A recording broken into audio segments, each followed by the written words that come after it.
The news may be full of stories of a crumbling NHS and doctors striking over pay, so as a fourth year medical student getting ever closer to my first day working as an NHS doctor, you might be wondering what life as a medical student is like these days. My name is Lydia and I'm studying medicine as a graduate in Southampton. I recently lost my wonderful dad to prostate cancer, so now I'm also navigating grief while trying to get through my fourth year hospital placements. This week I started my acute care block and it was a busy one, so come along with me and see what I got up to on this week at medical school.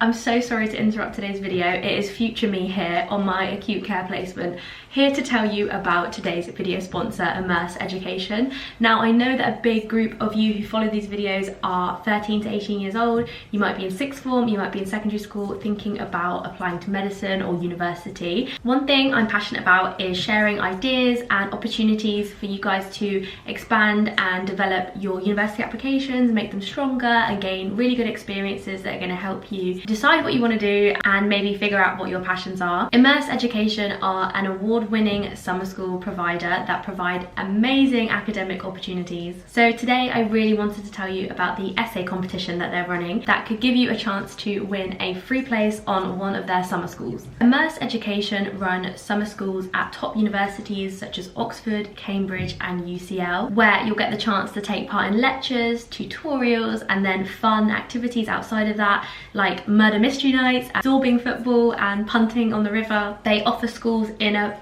big variety of subjects from earth sciences to law, creative writing, nanotechnology. I've had a look at their medicine summer program and they do modules on the cardiovascular system, neurosciences and psychology, and they even run like a research conference at the end of the program, which I think would be a really good experience. So let's talk about their essay competition. The terms of the competition are very simple. The essay competition is for 13 to 18-year-olds and you must write 500 words on one of the essay topics provided or to an open question of your choice. Up to 10 students who enter the essay competition can get a fully funded scholarship to one of the Immerse summer schools, and then even if you don't win, they're offering runner-up prizes where you can get up to 70% discounts on their summer schools as well, so there's plenty of chances to win. If you've never dabbled in academic writing before, which you may well not have done if you are still at school, then do not fear. Many others entering the essay competition will be in the same boat as you, and when you sign up you also get provided with a guide on academic writing. Personally, I think it's a great opportunity to practice your academic writing skills and build your CV.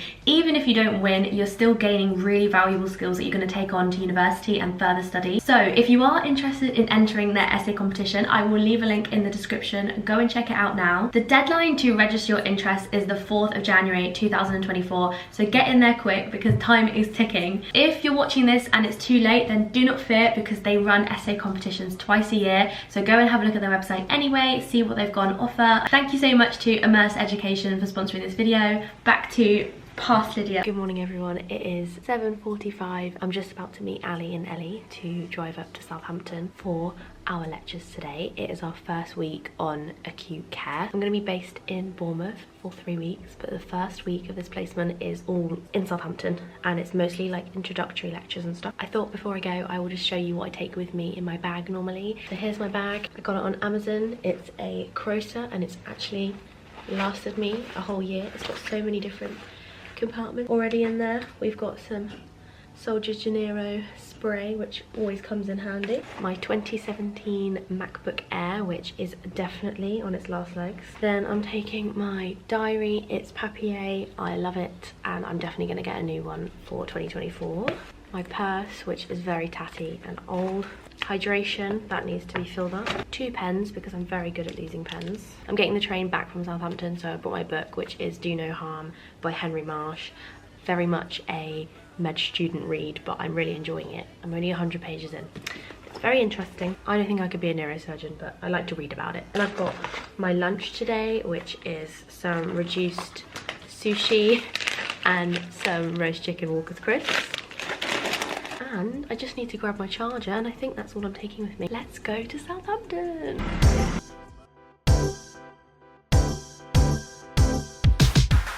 Good morning. Hello. Excited for your A&E placement? Yes, I'm very excited. What are you most excited for? Simulation training. Oh yeah, I've heard good things. So we got straight into the deep end with a Q&A style session on how to approach the unwell patient. Basically, guys, I learned that emergency medicine is pretty simple. You approach the unwell patient with the ABCDE method. So that's where you start with A for airway and check the airway, make sure it's clear, then move on to breathing, then C for circulation, D for disability, and E for exposure, so checking things like temperature. Then when it comes to clinical interventions, the 4 main things you should think about are oxygen, antibiotics, pain relief and fluids. It really is that simple. Obviously there's a lot more to it than that, but that's all we really needed to take away from this first lecture. We also had some absolutely riveting lectures on cardiac and respiratory physiology and one on ABG interpretation. We collected our placement logbooks and then it was finally time for lunch.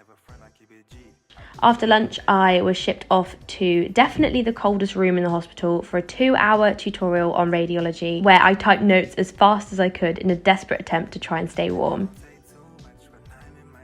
As you can see that even hours later, while on the weekly food shop, I was still chilled to the bone. I'm back from the shop and I thought I would show you our food shop at the moment because things have gotten a lot more expensive. We did try to use the club card deals where possible, and I think the shop came to about £57 total. I'm sad to say it isn't actually that bad.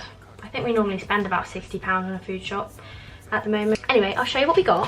For veggies, we've got quite a lot this week because I'm going to do a stew and that involves a lot of different veggies. Broccoli, leeks, spinach, sugar snap peas because I'm going to make a ramen.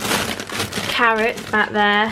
What else we got? Onions, chopped tomatoes, we've got some fusilli and some spaghetti. And then for meats this week, we've got some beef for the stew. I've got a slither of smoked salmon because I do like to take salmon bagels for my lunches. But I'm one of those people that I don't need a lot of salmon, so I can get away with getting the cheapest pack. Lots of chicken thighs because Jack is big into his protein. Eggs for the ramen, that's some granola there, bagels, lots of noodles, some fake parmesan cheese and some cheddar, stock pots for stews, decaf tea. I've got some dunkers and frubes for my lunches because I'm doing some really long days this week and I know if I don't have anything fun in my bag I will go to M&S and treat myself, so that's the way to avoid that. And then Jack and I really fancied a hot chocolate the other day, but we don't know which brand we like, so we bought 2 mini sachets to have a little hot chocolate taster sesh, and that's it. Money doesn't get very far these days, does it? Anyway, I'm going to put this away and then I'm going to make ramen.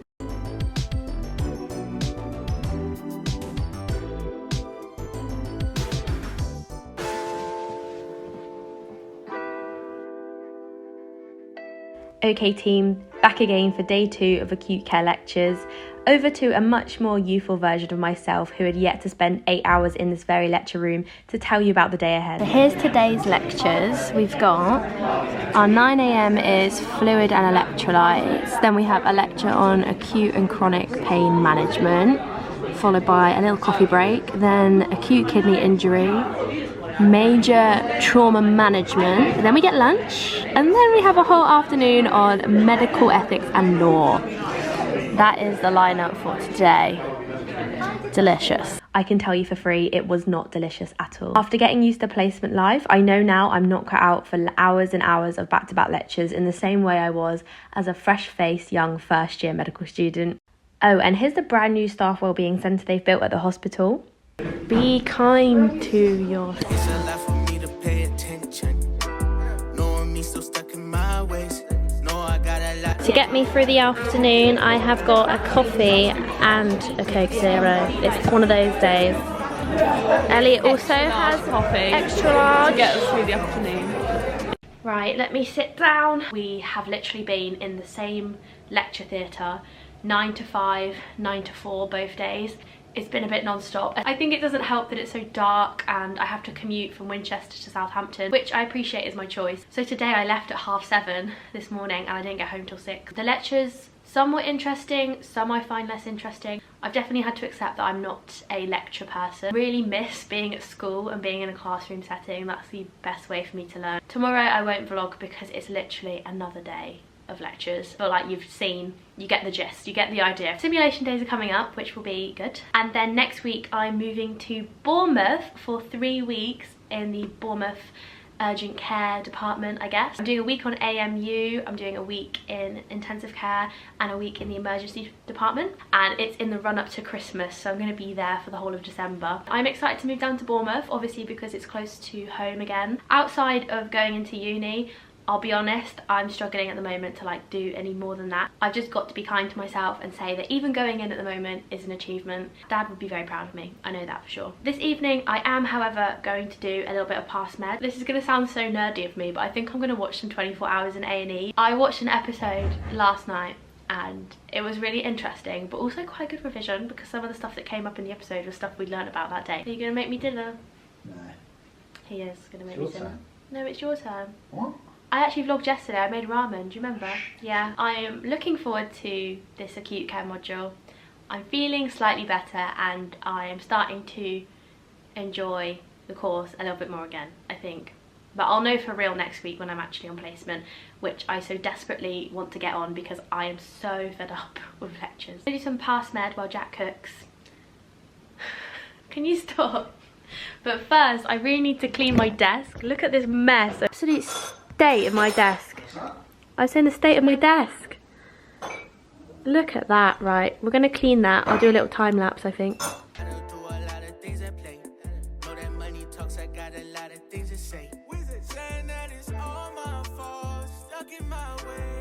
While absorbing emergency medicine knowledge via osmosis from the episode of 24 Hours in A&E, I was able to keep my past med score at about 60%, which for me is really good. Last year, I think I averaged around 48% on almost 2,000 past med questions, but when I got to the exam, I got about 70% in the real thing, so just trust the process, guys, and don't worry if your past med score isn't amazing. So Thursday brought a welcome change from the lecture hall because we had our very first simulation day.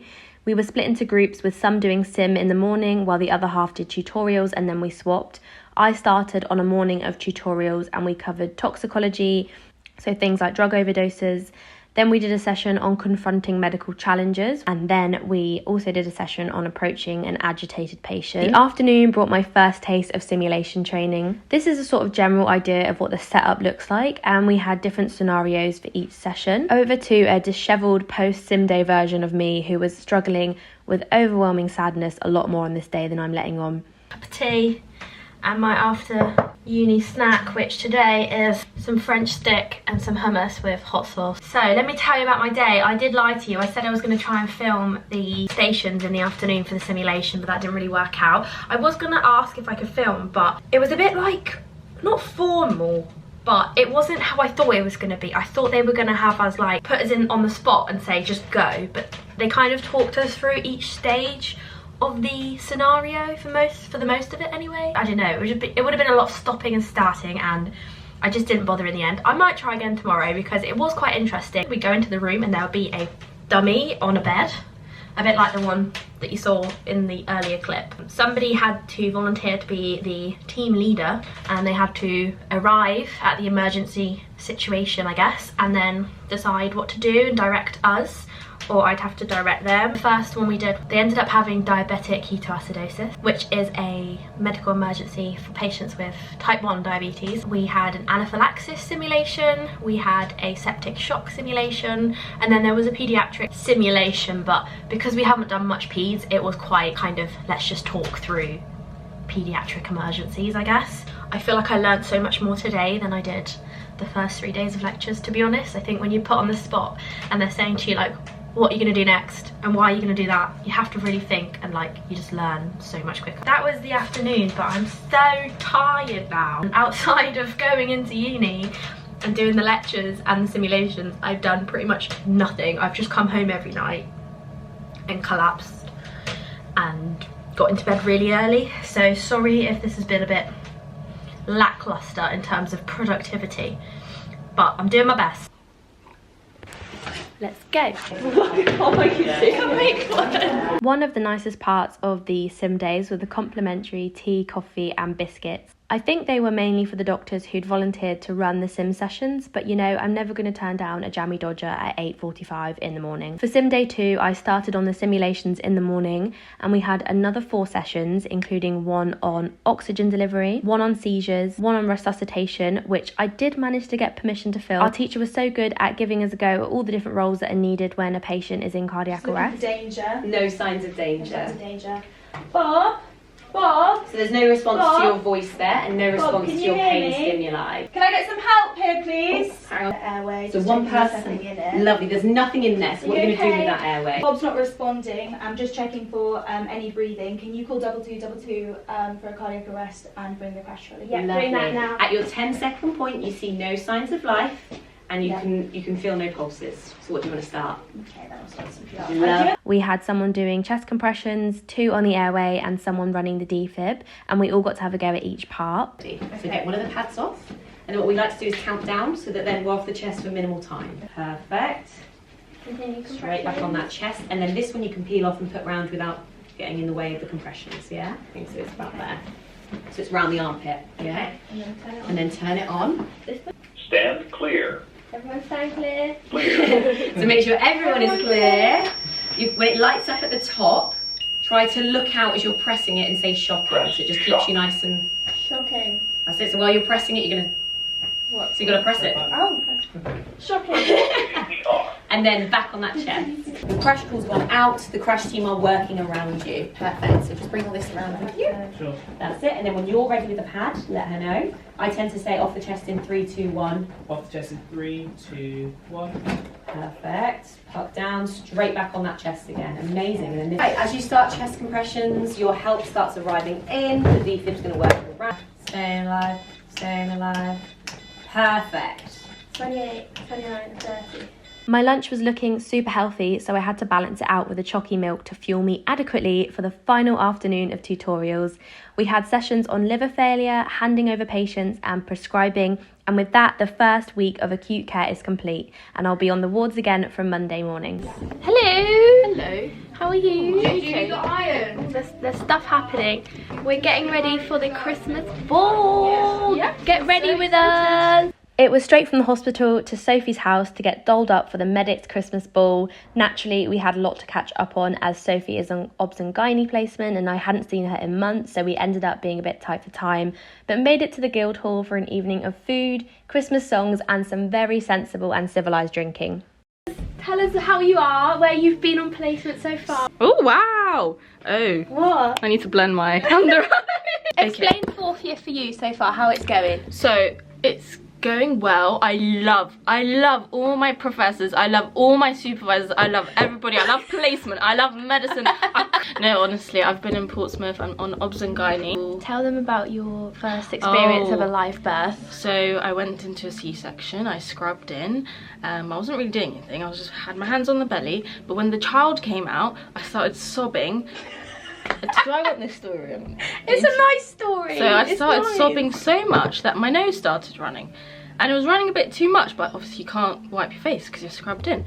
So I turned to the nurse and the nurse was like, oh my God, we need to help you. So then she got a tissue and put it on my nose and said, blow. And yeah, that was my first and only experience of a C-section because I don't think I can do that again. It sounds beautiful. Yeah, it was And beautiful. you're just so lovely. Well, Oh, there's someone at the door. Is it a boy? Oh, hello. Oh my God, Steph's here. Look at the drinks have arrived. Every time they see me, I'm drinking alcohol. No! You should tell us what's in the cocktail. It's just Prosecco and pomegranate Oh, lovely. and raspberry. I can't wait for an outfit reveal. Maybe we should all do an outfit reveal. Hey vlog, welcome to Christmas ball. We're getting ready for ball, everyone. You don't have Rollers. I want to be in the vlog. He's so handsome. He's the only boy here, but he's repping. He's repping. He's a Ken amongst all of us. He's Kena. Oh, plug your podcast. Podcast for Southampton widening access to medicine society. It's called I'll Be a Doctor Eventually. If you want to spend 30 minutes listening to us, then go and watch it. Lots of love. I'll link it below. Cheers.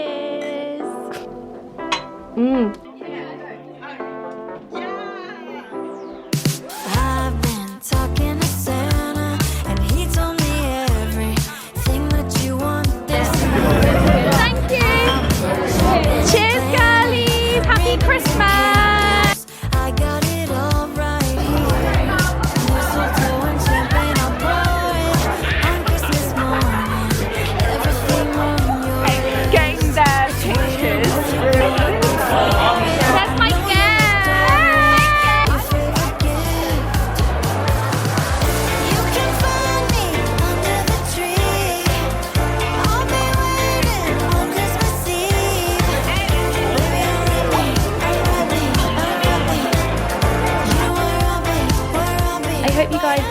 vlog, and this will be my last upload of 2023. So wishing you all a wonderful Christmas and happiness and health in 2024.